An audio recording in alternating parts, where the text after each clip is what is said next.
Okay, now we're going to determine the amount of time required to invest a present value in order to double that value or triple that value.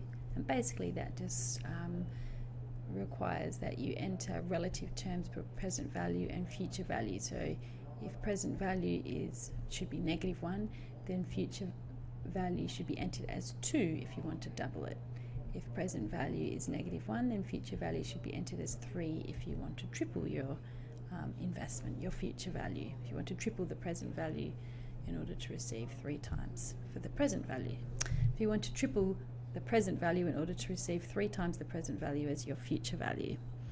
So let's have a look at example 1.8. If the interest on a current investment is compounded quarterly, calculate the time for the investment to double if the interest rate is 6.78% per annum. Determine also the trebling time.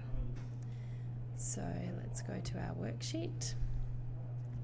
Function, we want to know the end period, the amount of time that we invest for. Press OK.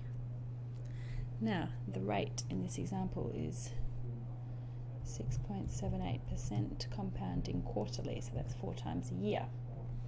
No payments are received in that time. The present value is -1 and the future value is 2 if we want to double our initial investment. Type is 0. Press OK and you get 41. Now that's 41 quarters. So in order to find out what that is in a year, you need to divide it by 4 and we get 10.31 years. We can use the same cell to calculate the time to triple. See these values here, you just need to change the 2 to a 3. If you want to triple your investment, it will take 16 years.